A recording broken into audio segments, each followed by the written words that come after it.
Have you ever noticed how some people can find a flaw even in the most beautiful day, and others can find something beautiful even in the middle of hardship? They are living in the same world, but in different realities. So, what is the difference? What makes that difference? It all comes down to one question: can a person ever be happy, truly happy, if happiness depends on the world becoming perfect? And the answer is probably not, because the world contains flaws. The world isn't perfect. The world is perfectly imperfect. I absolutely love that saying. It makes the world feel natural, lovable, just the way it is.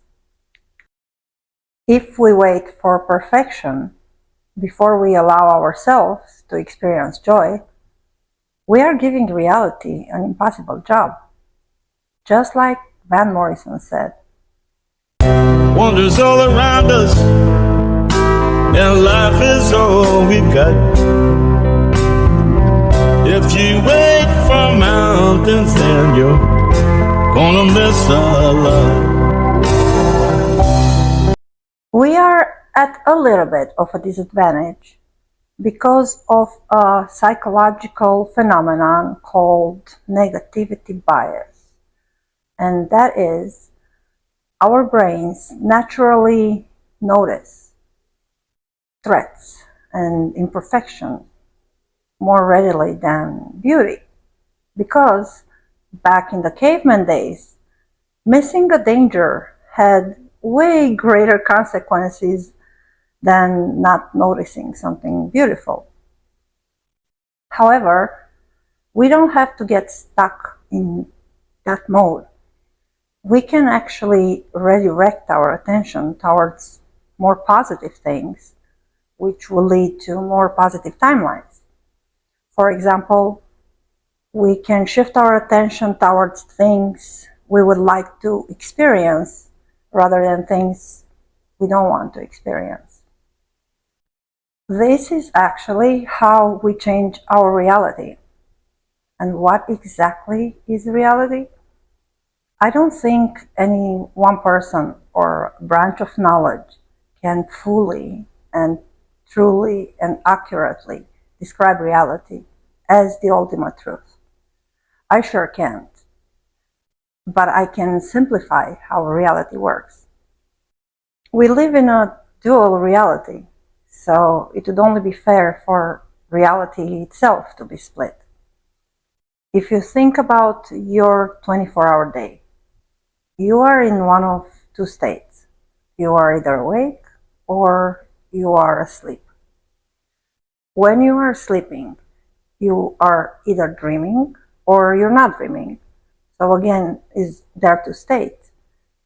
When you are awake, there are two states as well, since there are two sides of our reality. There is a physical side and the metaphysical side, the subtle world.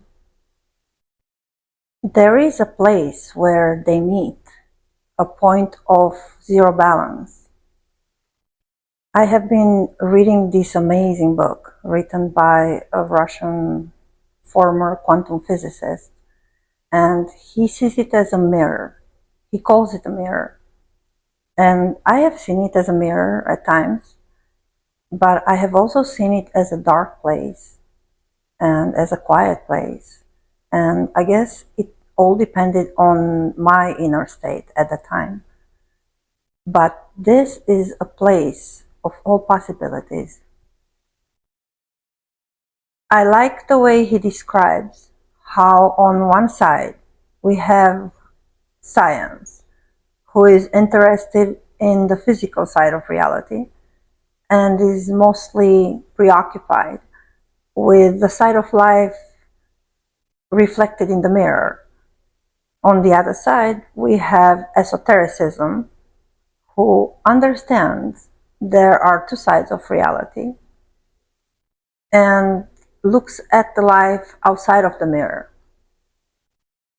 The only difference I see is that science doesn't always accept esotericism, if ever, while esotericism embraces inclusion and accepts science whenever science doesn't behave like a little dictator.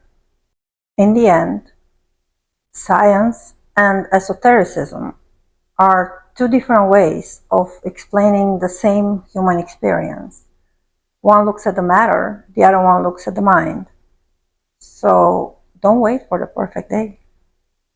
The flaw, the beauty, the awakened state, the dream, they're all there. The only question left is which side of reality are you choosing to look at today?